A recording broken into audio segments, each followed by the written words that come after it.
Everybody, welcome to this morning's meeting. We are 2 commissioners short this morning. Randy is out of the country. He wasn't sure if he was going to have service, and Steve had an emergency here. So, but we've got 3, and we'll do a roll call. Pinker. Yes. Schutz. Yes. And Hanson. Yes. Okay, public comment and correspondence. Anything from Lois? No? Okay. Staff updates. I do have one. Go ahead and start on. Thanks. I got a couple of them actually. I wanted to give you guys an update. We did hire a construction manager for the building. That project is moving along. I am really excited and impressed with our construction management company, Kramer Brothers. They've already done a kickoff meeting and the contracts weren't even signed yet, so they're excited to get moving on the project. They're in the process of doing a cost analysis to see where we are, their determination of where we are. And we've got another meeting actually later on today, so they are really moving forward. And their theory is that the faster the project goes, the less it costs. So they're living by that word. So I'll keep you guys up to date on that project. And also, you might remember a few months ago, I approached the commission and asked for permission to team with a nonprofit and get EpiPens. We got EpiPens delivered to us. We have enough for all of our first line responders to carry EpiPens. And I want to mention that this project stemmed from a tragedy.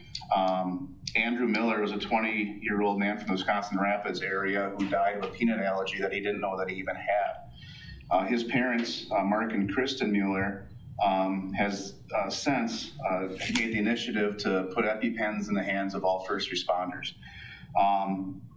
They teamed up with Giving Back Inc., which is who ran the fundraiser for us. And we were able to successfully get these EpiPens, which is phenomenal. I'd really like to publicly thank both Mark and Kristen Mueller for taking this initiative on and Giving Back Inc. for doing all of the legwork for us. So we will happily participate in this, and I think it's going to provide a great service to our community. So I just want to mention that. Thanks, Jody. I got a couple updates myself. Training Center Master Plan, that's been coming to fruition. I've met with SEH a couple times. You'll see that later on in the activities report. I had quite a few, actually 3 meetings last month, just trying to round up the last piece of that to get the information there. Hopefully we'll have that ready in about next month to be open for presentation. Another one, UTV project, that was something that was scheduled in the 2027 CIP budget. It was approximately $55,000. Just wanted to bring forward that we've actually had that fully funded. That came through donations. Ford Bank was a big one. Brian, maybe you can highlight who some of the bigger ones were. And I know there was a big private donation. Yeah, there was one big private donation that didn't want to be named offhand. And then also got from the Marshfield's foundation here in town, Community Foundation. They donated to it. Also had State Farm. Gentleman was ready to retire. He came in and gave a nice donation toward it. Also, he's seen the need and all that because it comes from the insurance side that it's something that they're going to be paying for if something happens. So we've had a handful of different vendors. S&R Truck also, they came in with some money. They're the ones that are doing the skid and the build out of the whole unit and all that. So they put money in toward it and everything else.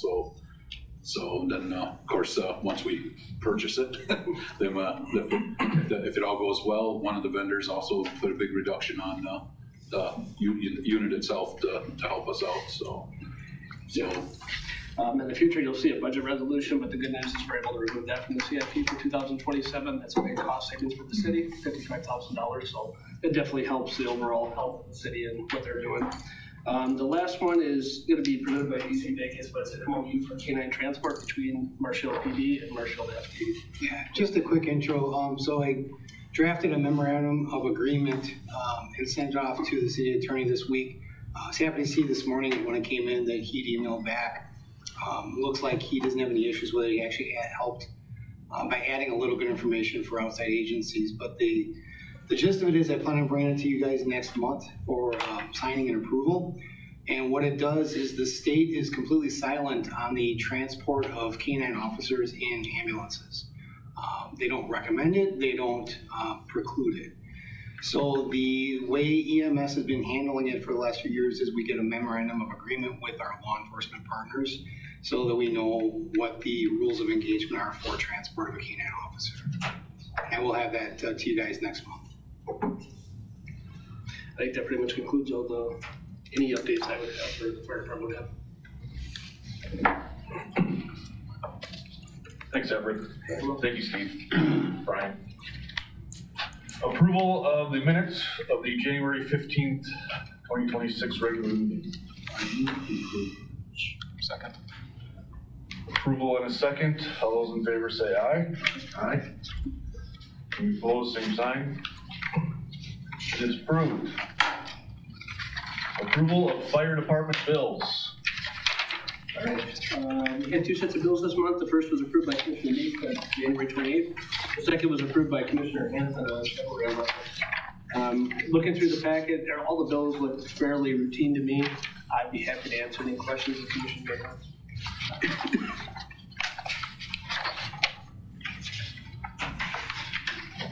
Get a motion, please.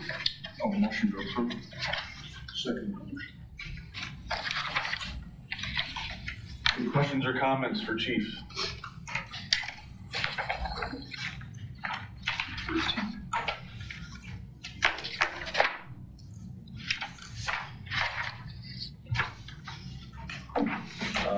Get a roll call then. Pinker, Yes. Schutz, Yes. Hanson, Yes. Thank you.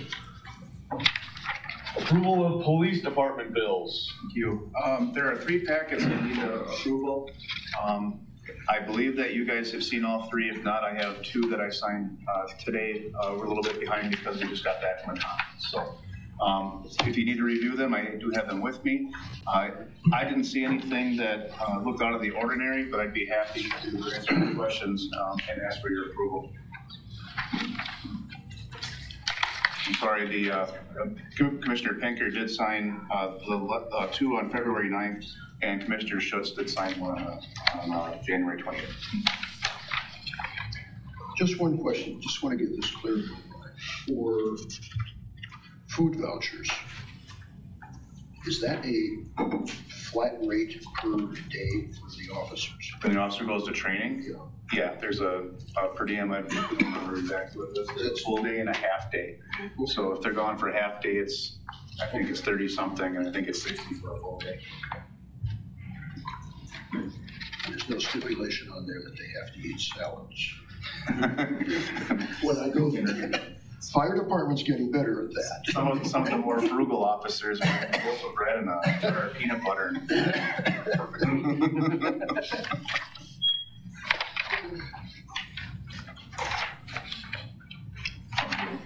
Motion approved. Okay. Second to that motion.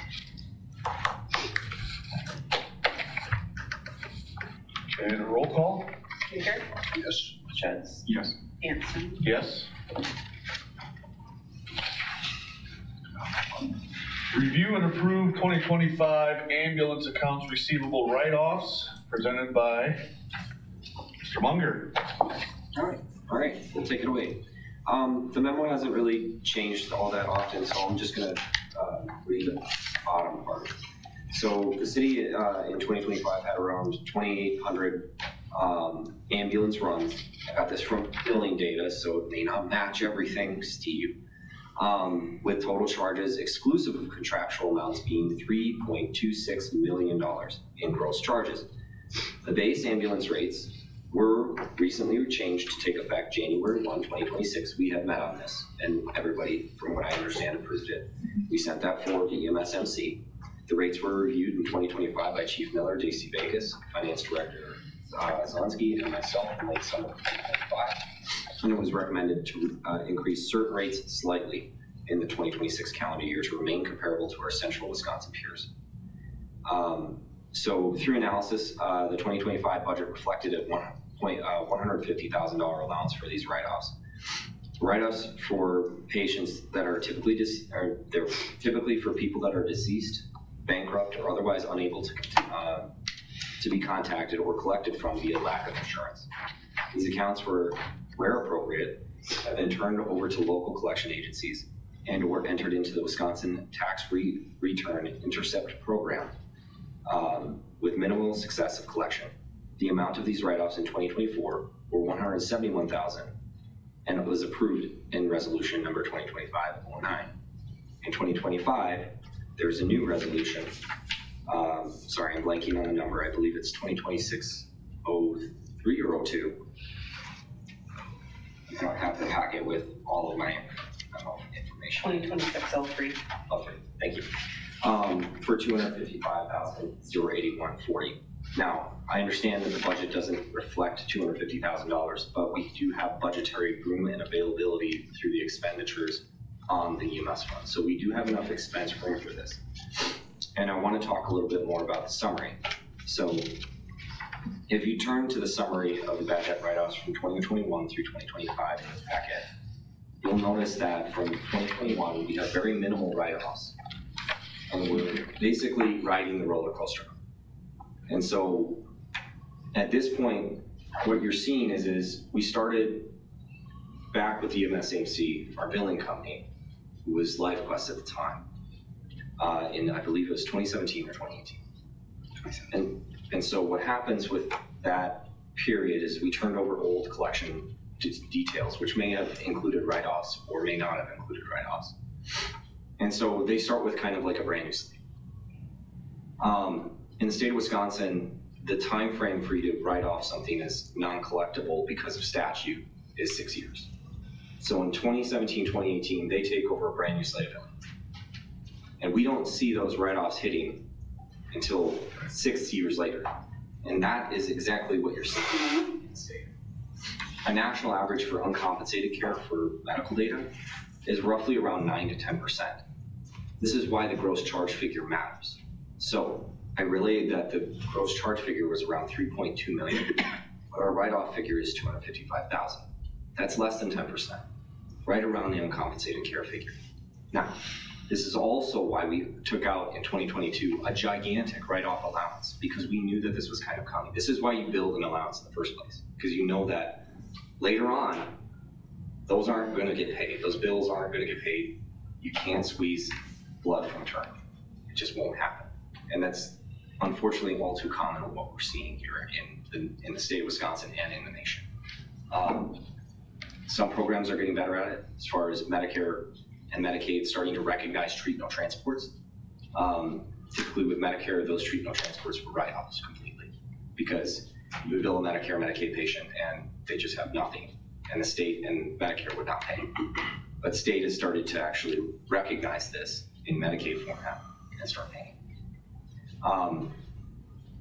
With that also is we started looking at the township contracts in great detail and looking at bad debt write-offs from them and assigning their portion to them. So I included that township recovery number at the bottom there so that you can see that we're actively collecting back from the townships for their bad debts that are received. So that when we go out on a transport to a township and their payers don't pay, we are not, as the city of Marshfield, struck with the bill on that, because that's not fair either. So we had a good meeting with the townships. It sounds like there's more discussion there that needs to be had. But it seems like, for the most part, we're plateauing to a point where it's actually, we're coming to a decent frame of reference. I don't expect write-offs to tail off here, meaning like that they go way down. But I expect them to even out at around $250,000 to $300,000 a year. Maybe 230-something is kind of where our average of allowance is at. So if we took that 1.16 million, divided it by 6 years, that's around 233,000. So that's supposed to smooth the curve. So if we have a big year, that allowance goes down, and so our number basically on our P&L goes down. It's kind of like a trampoline. It bounces. If you bounce hard down on it, it pushes down. Your high number comes in, and you smooth. So my recommendation actually isn't just reviewing the information below. I do need to change that. My recommendation is to send this on to finance market personnel to approve resolution 2026-03 for the write-offs of $255,081. With that, I'll take your question.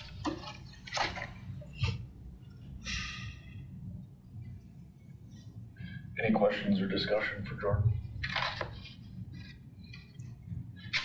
Yeah, Jordan, do you have any estimate of how many people we currently have in that 6-year cycle? Over several hundred. Yeah. I don't have a good estimate. I just have case numbers. So Okay. I would guarantee that there's more than, I think there's over $1 million worth of balance, but I can get that back to you, Mr. Becker. Well, as long as you got an estimate in the Yeah. range, say of 600 to 700, 650 to. In our collections detail, I believe that we're over 1.1 million or 1.2 million. With our base rates being closer to $1,200 a case, I mean, that could represent more than 1,000 cases. Okay. At least. Okay. So I can get you a better estimate after this though. Yeah, just send it across the city.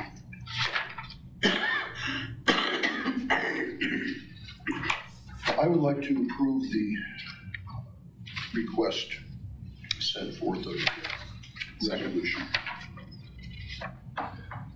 A motion and a second. And we'll do a roll call. Pinker, Yes. Schutz, Yes. Hanson. Yes? Sure. I'd like to just say a comment on that topic. Just like to commend Jordan for all the work that he does each year to put this together. Prior to Jordan coming to the city, I don't know that we had the best outlook on bad allocation of debt. And since he's come to the city, he came with a whole host of information from the Marshfield Clinic as far as being able to look at that detail and actually understand it.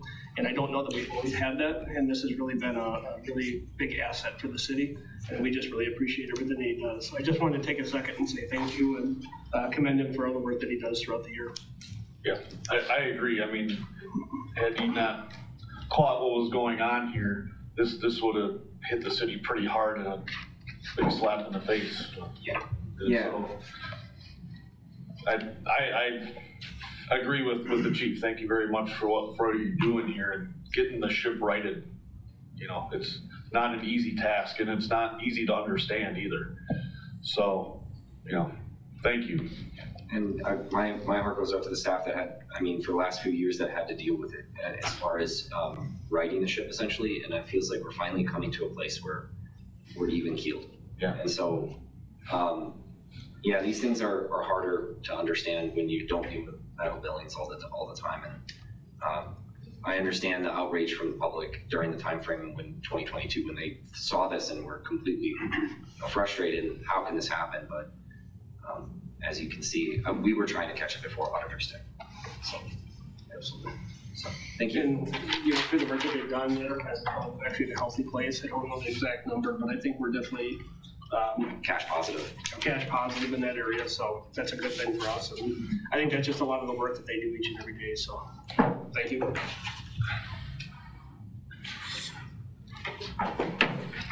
Fire department activities, training reports, and correspondence. The month was a fairly busy month. If you look at it, we actually had about 300, I'll just flip to the page here. We had 352 responses. If you look through the activity report, we had a lot of training that we did throughout the month. That's one thing that we're going to be looking at in the future is we'll be trying to develop our training even better than what we do now. I think we've got a great training system. One thing that you will see in the future from the master plan, they actually were able to give us kind of feedback on what our training looks like and how we develop our training. The feedback that we took is we can actually, things that we didn't look at conventionally as training, now we can actually look at as training. So when someone goes through a rig check in the morning, they can actually go through that vehicle, they look at the vehicle, they're actually reattuning their mind to it each and every shift. So that becomes training. So that's something we're starting to make sure we do. More of our meetings we can actually look at as training. Those are things that we were missing in the bigger scope, and we just didn't realize that that was training. We just never viewed it that way, and now we have a different view of it. So we'll be looking at a lot better training outcome for the future, just getting our documentation correct in that area. A couple other items I saw, Deputy Chief Jonas will be meeting with the Rotary Club. That's kind of one of our bigger outreach programs that we're going to be doing, trying to get more involved in the community, trying to be at these type of events so that we can help with the planning for bigger events that are going to happen in the city. And that's just one part of that. Another thing you'll see is we met with Lexipol to discuss grant writing opportunities. We're likely to pursue a FEMA Assistance Firefighter Grant. That's an FP&S grant for the station and staffing study that you see in this year's budget for the CIP. Right now we have about $38,000 in there. Talking with Lexipol, they felt like this was a very good grant opportunity for us, and they can look at a more comprehensive analysis of the city and a long-term plan. So they really felt like that was something that would fit very well. We had very, very good success in those areas. So we feel like that's something we're gonna go for this year, and you'll probably see that coming somewhere in the near future. I guess overall, everything else looked fairly straightforward for me, but I'd be happy to answer any questions that you may have. How is the planning going for the mass casualty full-scale drill? Actually, that came to fruition last month. So 15th. The 15th was the big day for it. Planning was good. The one thing that we saw to that, I'm not gonna fault them, you have to drill on things. I think this is the first opportunity the clinic has had an opportunity to do a bigger drill like this. So they definitely saw some things that they could improve on. The one thing that was very good for us, we've been doing a lot of these drills with the RTF side, and I feel like, and Jody can certainly chime in on this too, we felt like we really did well and excelled in that area because we have been doing the drills that we've been doing throughout the year and working proactively with the police department. So it felt like it really came together on our side. But again, anytime you have a drill, you need to associate what the weaknesses are in the drill and then go back and fix it. I think everybody had an opportunity to see where the weaknesses were, and I'll definitely continue to build that. Yeah, this drill did bring in some challenges that we haven't had before. So we learned some things. A lot of times when we team up with other entities, we get to like the active shooter event, and then as soon as the suspect is engaged, then police kind of step out of the scenario and it's taken over by whatever entity we're working with. This one was a little bit different. We did engage the shooter, but the suspect survived. And so then we had to work about how we keep hospital staff safe while he's being treated. So that was a different fold that I thought was really creative, and it brought some challenges that we haven't had before. I thought that was really good and a creative way to keep us involved in the scenario. Yeah, and I think, I know there was timing with that drill. It came at a bad time in the overall world events that were happening around us. But that training or that drill actually started way back in June of last year. I think even back in May was the first preliminary drill setting. So that took a long time to get to that point. And I think just because things are happening in the world, I think we still need to continue to train, and I think that shows a point of readiness for the both departments, that people understand that we're ready for that and ready for those conditions. And I think we need to drill on real world events whenever we can. So, are we going to see an after action report on this? That's a very good question. I think it was the clinic's drill. We could certainly put something together on our side and then see what maybe they have for a bigger action after action review. We could even see if Kaylee Brace, she's the representative from the Marshfield clinic. We could see if maybe she could come here in the near future and possibly present on it. Just to add to that, I was there for the drill as a observer, watching the thing. From my point of view, the police department, I guess I didn't see any challenges you guys had, but you obviously know your job way better. Our crew of very small challenges, everything went actually really well. I know on the hospital side, they definitely identified some issues that they want to work on. We did have the hot wash after action right afterwards, where it was a brief discussion about some things. Several items were pointed out. I don't know what Haley's doing as a written report, but I can follow up with her. I know I sent her my notes from the incident. If she does put a written report, I can get it to you guys. Okay, because I'd like to see that. And I know, going back to Jody's comment about working together, I was involved with one of these at a Kraft Foods facility. And I found very interesting that even though the local community had a very responsive fire department, responsive law enforcement presence, they weren't aware that inside the facility, they had their own hazmat team. So we wound up in this exercise, and was one of the critical points that was noted. Fire and police had their command center. There was a command center inside, and nobody was communicating with each other. So it's basically a case, one group is coming through one door, and they're meeting the other group. And, coordination. Well, it's really good to work those things out in a controlled and safe environment and not have to deal with it during an incident. So that's the whole point of all of this. It takes a lot of work. Travis was involved in a lot of that training and our planning and to make it safe for everybody so that when it actually does happen, if it actually does happen, God forbid, we can handle it safer. It's not the first time we're dealing with it. What I found interesting on this one at Kraft, based upon a refrigeration failure and ammonia leak. And my task was to be in the manager's office and watch how the management team respond. So the horns are going off, indicating there's a leak and you have to evacuate. And the administrative assistant to the manager pivots around in her chair and grabs a notebook off the shelf, great big thick notebook. Basically, it was, this is what you do if you're a Kraft facility. 1, 2, 3, 4, 5, all the way down the line. And they got to dealing with the press. They had everything approved in Chicago before they could say anything. To speak to your question, Bill, about the EOC, I want to make sure I point out Deputy Chief Barnes was actually in the EOC for the drill at the hospital, and he participated with a lot of the prep for this as well. Yeah, they learned a lot through this. Lois was sitting in there with me, and they were going along, and at first, you had the incident command and the stuff going on outside.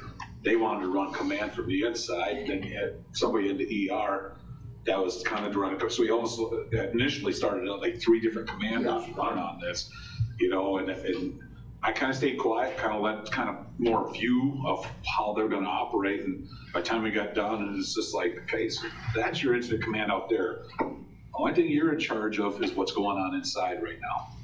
How you're going to mitigate stuff, how you're going to prevent it. And then we started breaking it down toward the end of they had this nice big board behind us, of all the different positions to fill. And then I kept kind of looking at it, and they're sitting there rattling stuff off. So who's doing this? Who's doing this? Who's in charge of this? And they're like, we don't know. I said, how about that board that you got sitting right there? I said, let's start filling some, and it kind of started clicking, and then, oh yeah, so okay, this person can take care of this person can do this. And then we started putting stuff in there. So that was a big eye opener for them, that I said, you're in here for the long haul. I said, you realize this is gonna be a week and a half long process between the investigation, all that stuff going on, the cleanup, all that. I said, that's where you guys are coming in, where the incident's gonna be done in a few hours.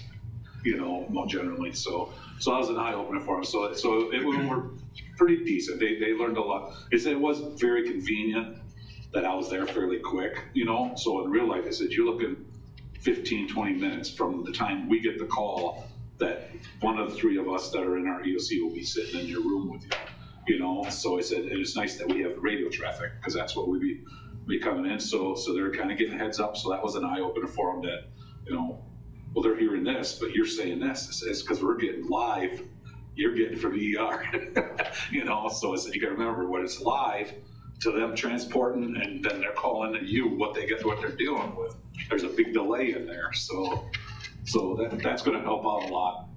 And then the correlation, collaboration between us. That we're going to start using them in our EOC quite a bit and adding them into our list of emergency contacts, along with the 3 of us that are in our EOC, myself, Tony Fighter, and Austin Brace. So that way if something does come in, they send out the emergency call, we're getting that notification at the same time as all their people are getting that. So that's all in the works. I appreciate bringing that up. That really pairs well with both the things, both the items that we had here. The first one is, the community outreach. I think that's a big part of this, bringing them into our community. And that way they can understand how we respond, what we respond with, and how we're gonna be able to interact with them. In addition to that, they can also give us resources. One area that we have found is reunification. That's an area they can actually help in that, along with the schools, along with a few other systems. So that's gonna help us in the overall emergency management plan that we're working on.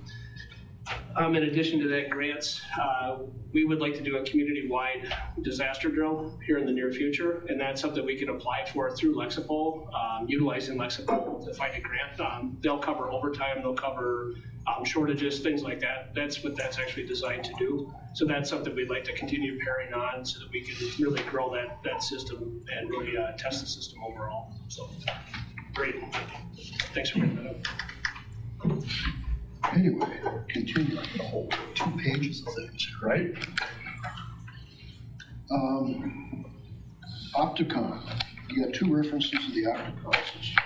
Yes. Are we having problems with this? Is this failing? Do we have to go to a new system?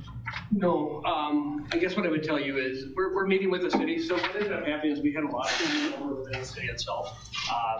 We've got a new public works director who's basically trying to figure out where everything went. The previous public works director was also the city engineer and worked on the system.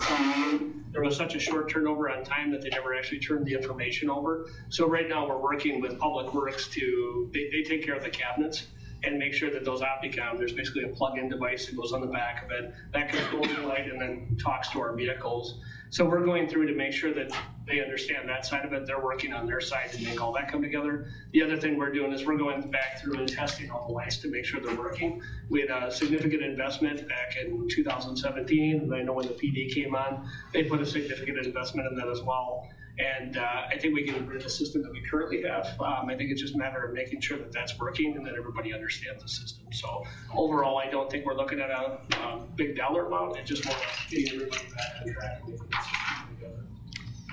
Okay. And there is a mention, this is on the 14th, that gentleman met with the owners of the local restaurant. What is the current situation on that? That was one of the, I'll refrain from using the name of any occupancy in the municipality, but that was an occupancy where they have a sprinkler system in the building.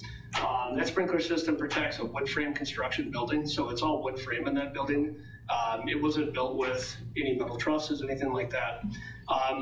When we went in to do an inspection, basically every time we do an inspection, when a new building comes in, we do compliance testing, meaning we go in and we look at the system overall. If there's a sprinkler system in that building, we have to make sure it goes and works the way it's supposed to, make sure it's tested correctly, make sure that it calls out to the right agencies, so whatever their call center would be, and then it goes to Wood County Dispatch, and then the dispatch finally gets to us.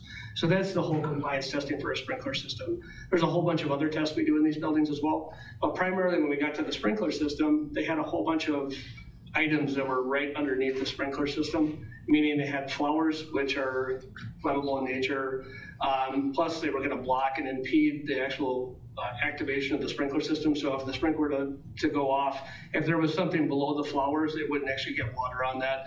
You get potential growth, and then once the growth gets too big, and you basically outride what the sprinkler protection can actually do.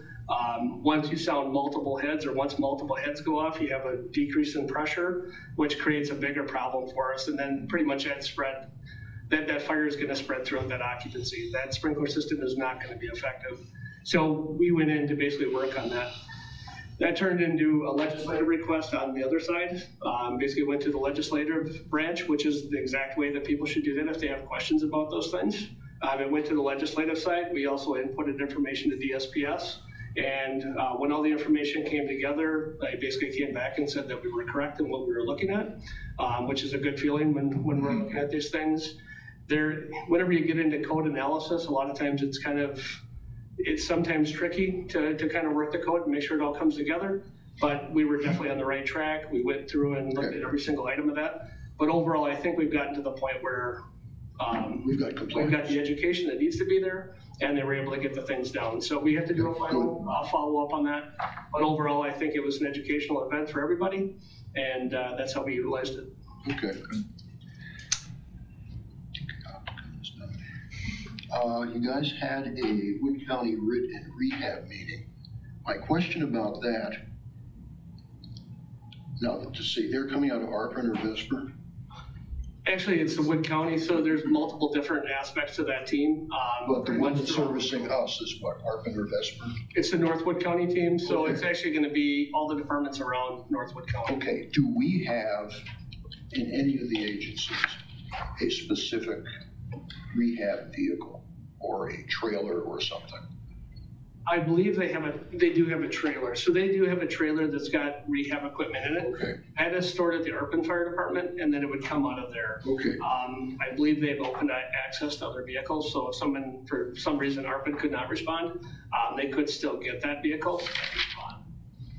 And then we have, I believe, 6 members on that team. okay.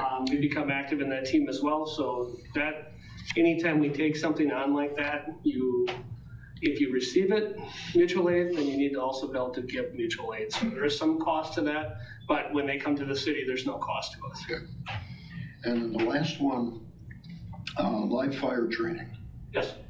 Was that involving a structure? Was that in a tower? And where was it taking place? This is actually the live fire instructor, and the good news is I've got somebody that went through the class and can give a complete report on that. Deputy Chief Bacus. I'll try and keep this brief. So, I don't know exactly when, but the state kind of changed the rules for any live fire training. You need to have a live fire instructor, somebody certified as a live fire instructor on site to run the training. Myself and Deputy Chief Altman went through the class in January. The last day of class was hands-on, 8 hours at the training facility here in Marshfield, where we did live burns, going through how we should work with students and things like that. So Okay. this is a very, very good day of training. And this was a new add-on that they did in the recent, I think it's the last 3 years that they actually put this in place. If we're going to do live fire evolutions, we need to have this endorsement on the instructor level. So we already do. We've already got Fire 1 instructors and then Fire 2 instructors. This just adds the supplement to the top of it. Okay. Checked almost all of my boxes. I have one. I'm interested to know what the conversation was about the fire hydrant needs and, Yes. and what that. Absolutely. What we've kind of seen in the community, we've had some questions as to whether we should continue having fire hydrants in the community. The fastest and best way to put out a fire is to put a fire hydrant system in. It gives us the most calculated way to get water delivery to a system. When we don't put fire hydrants in, then we have to start looking at secondary evolutions, which means we would have to get a tanker truck, and then we'd have to be able to provide water to a fire. So was this more about new construction areas and expanding that hydrant system to areas that don't have it, that they're Correct. building up? Yes, that would be what it would be. One of the areas it'd be in the northwest quadrant. There was an area up there where there was some question to this. It really came back to the common council's discretion on this. We talked at length in that area about the importance of hydrants and why having a hydrant system in place definitely helps with the delivery, also with the staffing that we have and how we implement that. We wouldn't have to buy additional resources as well. When you go to a different system, then you have to be able to supplement that. Right now, we do have non-hydrated areas in the community that we're working with the utility department to try to get hydrated. They figure they can do that through a long-term effect. They're checking some things with the utility commission to make sure that that comes together. But we are looking to get those hydrated. That's been a long-term process and project to try to get done and get accomplished. In this case, in those areas, we actually have mutual aid, but that should not be our go-to plan. If we're looking to put infrastructure in where we're not going to put hydrants in, then we need to look at other alternatives. We can't rely on that mutual aid system because mutual aid partners may not be available, and if we can't get water, that's going to be a major problem for us. So we definitely have worked on that. I think we've come together with a better solution for the DRTs, which is the development review teams. This is when we meet early on with builders to talk about what the needs are gonna be for that, whatever development that they're doing. And then a lot of it can be done through TIFs, TIDs. There's a lot of different ways to do that new development. So that process is available to us, and I think we've got a better system moving forward as to what we need, and we're working with the utility department to really bring that to fruition as well. So overall, I think what we had with that meeting was just basically talking about all of those items and making sure we brought it to the table where the importance was on those things. And that was a city development meeting, so. Okay, thank you. Yeah, you're welcome. Any other questions for Chief? Thank you.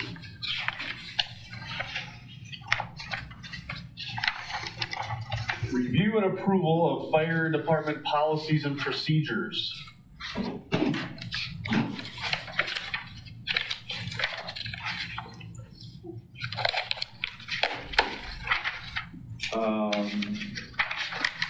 Let's get a motion first. Do a motion. Let's do a motion first. Motion. Motion to approve, Actually, or do you want to discuss first? we should probably have the report first so we know whether or not, after discussion from Paul, whether we have questions that might have to be returned. Sure. Yeah, this is a continuation of our overall process for the Lexipol system. As you know, prior to this, the Lexipol system we weren't utilizing to its highest degree. So this is just a continuation of the process. We've got a few policies that are in place: policy 504, 604, 708, 904, 918, 309, 310, and 506. I'll turn that over to Relief Lieutenant Takis. He's been doing the vast majority of this work and really working behind the scenes. Commissioner Pinker has also been a big part of that. Appreciate the work that you've done on that, Commissioner Pinker, to come in and bring that together. I'll turn it over to Relief Lieutenant Takis just to kind of give a real high view of each one of these policies. Yeah, majority of these policies are just moving over from our previous system into Lexipol. There was a couple changes that were made that were pointed out by Commissioner Pinker, especially with policy 604 and 708, and then procedure number 506. Majority of these changes really don't change much of operations wise, just clarifies a lot of our procedures that way.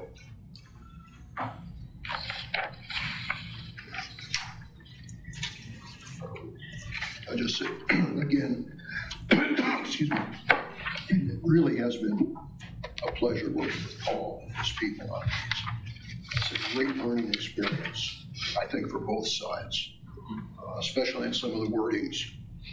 You know, Paul can attest to the fact that we started early on.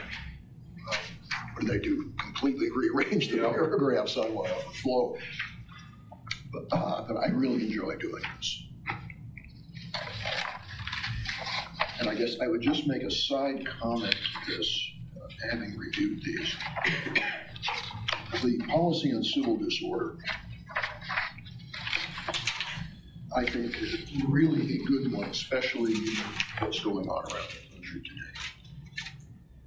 And what I tried to do was look at this and then look at the after-action report regarding Minneapolis fire after the George Floyd riots.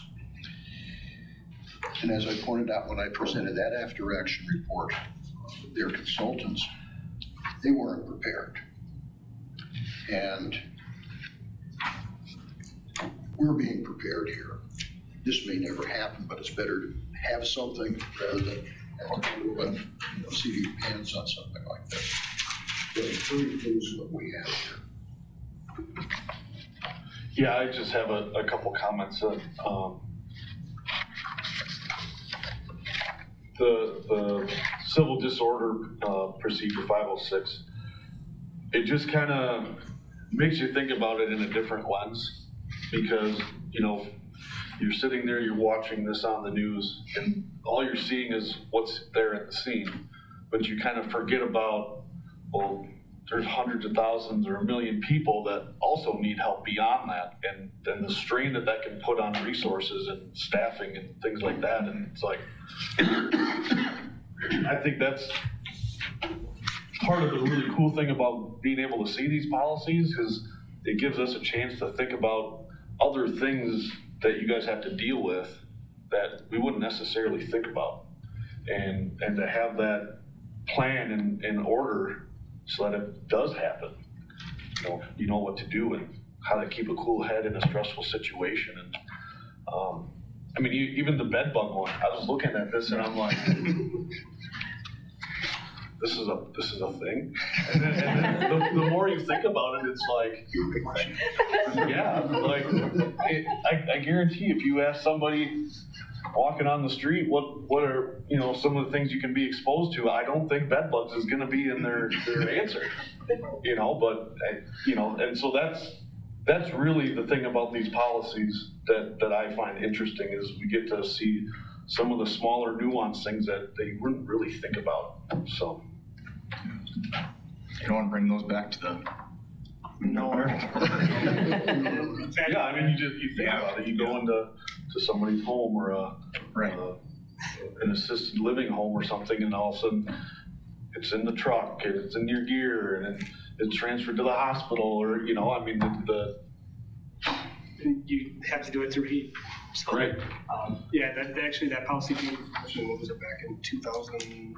A few years ago. But it's due to the fact that we actually had a bed bug infestation at one of the places, and we were starting to have that problem. So that's how that one came to fruition. Yeah, it's just something you wouldn't normally think about as being an issue, but. So when the gear does come back contaminated like that, you said heat, what was the procedure on? So we have a combination of heat if needed. Otherwise, our primary method right now is there's actually spray that works. Yeah. So the crew will come back if they know they've been in contact, and basically the ambulance gets more or less stripped, sprayed down. Anything fabric like our EMS bags would actually be emptied out and thrown in the dryer in high heat. Right. So it takes a little bit. That takes an ambulance actually out of condition. So It does. But, that one's down for at least 24 hours probably. Probably get done until everything's cleaned up. Yeah. Mm-hmm.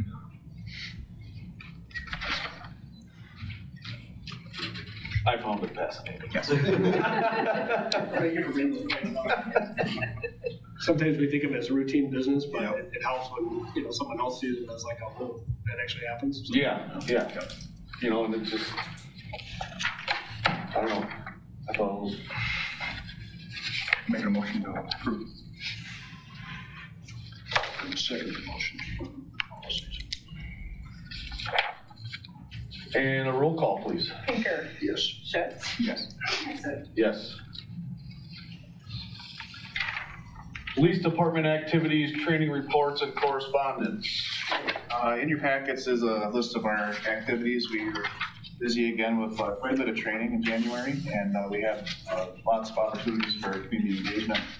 The only one I was going to call out was actually the mass casualty. We'll talk about that, but I think we've already discussed it. So with that, I'm open to any questions, and we're going to be Just one question about our construction manager.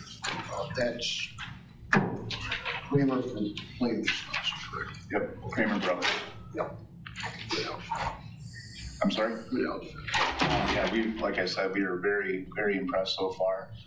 So. The only comment I would make is I looked at your year-to-date stats. Looking at your other lists, it's basically 1.2 per day if you stretch it out that way.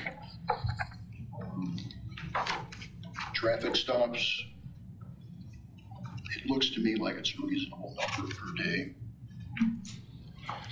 With some of the numbers, we're battling some staffing issues. We've had some extra in the way. We've got one person, Officer Tollison is deployed. He's been deployed. He's one of our top performers, and so some of the numbers are a little bit lower than where I think we normally are. But I credit our patrol for getting out there and getting after it, and they're doing a great job.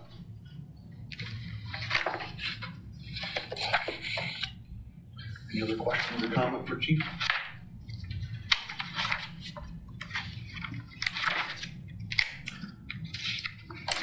fire service and law enforcement news updates. I had a bunch of stuff. I'll start with law enforcement line of duty deaths from 2025. Those stats came out last month. Line of duty deaths were down 25% for law enforcement. It's huge. Yes, that is huge. You see the breakdown of agencies, municipal, county, and state again. Those are the ones that always are the highest. The top causes for firearms, and when you look at line of duty deaths in law enforcement, probably 90, close to 100% of the people think of firearms right away. Warrant service, domestic violence situations, suspicious persons, traffic stops, and ambushes. Looking at that, some of the reports that are out there, warrant services are getting really dangerous. A lot of unstable people, evictions and that sort of thing. Traffic related, auto crashes surprised me. And most of these are off the road situations. Motorcycle crashes, a lot of those are losing control of the cycle. A few of those motorcycles getting hit, which I guess is something that's easier to do than hitting a squad car. Health related, this includes, it wasn't broken down this way, but this does include illnesses related to 9/11. And again, just like the fire service, cardiacs are one of the big ones. For the firefighter line of duty deaths, there were 76. Vehicle collisions, the top cause. Now this was vehicles colliding with fire trucks colliding with vehicles, but a vast number of these were rollover incidents, loss of control incidents. And they tend to be more frequently seen with volunteer departments. Leading cause, again, cardiac. The figures for last month, they were all cardiacs. Breakdown of personnel, and the really serious point, and this corresponds to one of the other pieces I have. For all members, active and retired, cancer is the largest cause, 2/3 of the deaths.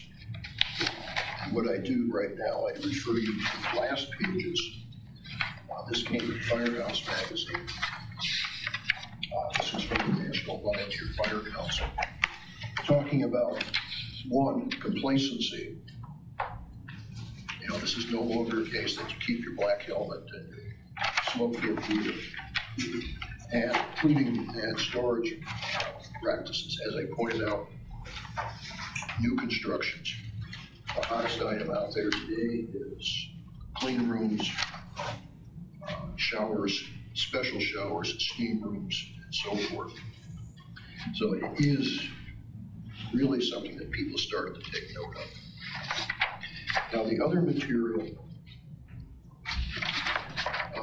I mentioned to the mayor at the council meeting that since June, I have been gathering information about demonstrations that have been going on. And I'm presenting this because I think both the fire service and law enforcement have to be aware of what is actually out there.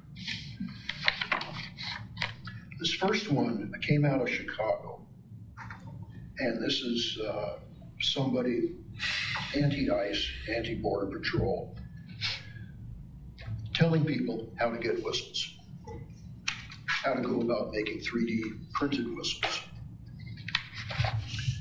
And as you can see, it's about 4 pages, plus he gives extra resources for those that would be interested. That was published in November. I have some additional information.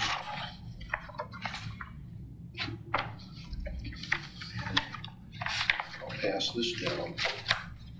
These pages, I call them color-coded, so I can make reference to those.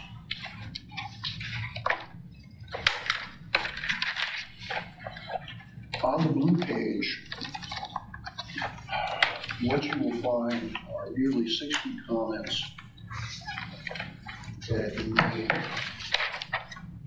by a variety of people. These comments are all negative against federal law enforcement. And obviously some of these apply to municipalities, counties, et cetera, that are participating in some of the ICE and Border Patrol enforcements. On the brown page, the tan page, I hunted these out relative to the demonstrations in Minnesota. Some of these also apply to demonstrations in Seattle, Portland, and some of the other cities. This is simply a list of those materials that have been readily available to the demonstrators in these major cities. Some of these are from Antifa websites, some of these are from anarchist websites. Some of this stuff is scary as to what is going on, being distributed out there. What's a DRS primer? I haven't heard of it. There's a little booklet that has been distributed, telling demonstrators how they can attempt to get away from law enforcement as they are being arrested. Sounds dangerous. Do you have extra copies of that, Bill? Do you have extra copies of that? I can print one if you need it. This particular guide lists four tactics to use, and I'll have this in the back if you want to take a look at it. How easy is it to get that? The yellow page, I distributed this back several months ago, but this again is out there. This is actually a trifold. 8 things you can do to stop ICE. And again, that is floating around out there rather prominently. The pink sheet, and this is printed in English, and on one side there is Spanish. There are other languages involved with this. Some European languages, some from Eastern Africa, say a particular country. But this is a guide to how you're supposed to use your whistles to identify and alert people when ICE and the Border Patrol are nearby. The orange sheet, and I haven't been able to determine what St. Paul means. I don't believe it refers to St. Paul, Minnesota. But this came from as you can see, the Neighborhood Anarchist Collective. At the top of the page, St. Paul Principles, that's their principles of what they call for solidarity and support among demonstrators. And you can see a description at the bottom of Neighborhood Anarchist Collective strives to do. On the back of that page, those principles are again printed, plus there's a page about what they reference as their security culture, how you defend yourself against law enforcement. And the last item that I have is on the white page. This came out on February 5th. Apparently, the Milwaukee City Attorney is declining to defend law enforcement in Milwaukee from civil suits. This is a description, and there's a letter from the Milwaukee Police Association. What is interesting on the back, let's quote this, in a scathing opinion criticizing counsel for the city's attorney office, Judge Stadtmuller explained, and then goes through how the judge thoroughly berates the city attorney's office for their failure to defend law enforcement.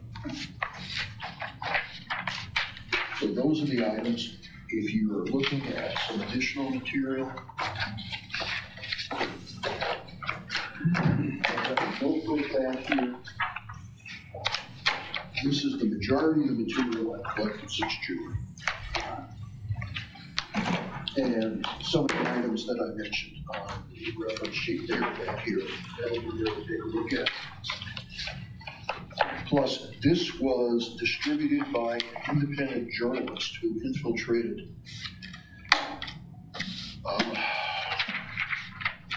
the chat group in Minneapolis that was leading some of the demonstrations. Was that Signal group chat. This goes 17 pages. This is their training manual for people to follow ICE. And it basically goes through their whole program. For instance, communicating with dispatchers. These people have their own dispatchers, and they're communicating through the supposed secure email links or computer links, which have been compromised on a number of occasions. That information's been made public. Tell you how to communicate, how to document language. If you're telling somebody, you have to call this person for assistance. They have this in Spanish, Somali, and English. It's a very interesting guide. That'll be back there also afterwards. As I told the mayor, some of this stuff is scary. All the resources they put into it. There is a lot of work that's gone into this. I mean, they're covering everything from chemical agents to how to defeat law enforcement that's using batons. Again, it's scary stuff. Well done. Thank you, Bill. New items. That's some awesome material. It is. Scary material. Items for future meetings.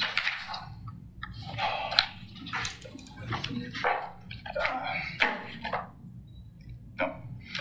I would like to see a discussion about our press conference and public information abilities. Over the last months, we have seen a number of press conferences that have been absolute fiascos. I won't include what's happened in Minneapolis because those have been more tirades than they have been press conferences. Although I think Chief O'Hara in Minneapolis PD has not done a good job in his press conferences. Right now, with Savannah Guthrie's mother disappearing, Pima County has not done a good job on their press conferences. Perhaps as an exemplar of what not to do. With the shootings at Brown University, another example of what you don't do at a press conference. We go back to the case where the man drove his pickup truck around barricades and threw a crowd in New Orleans. Again, that press conference or the press conferences related to that, again, were not good.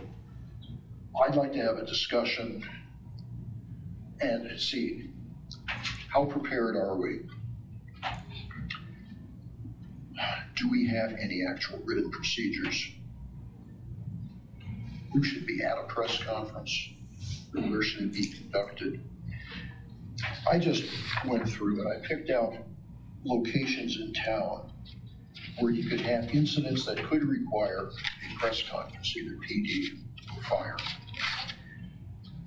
We've got the clinic health systems, you've got a hospital, you've got medical offices, and we've got the research center.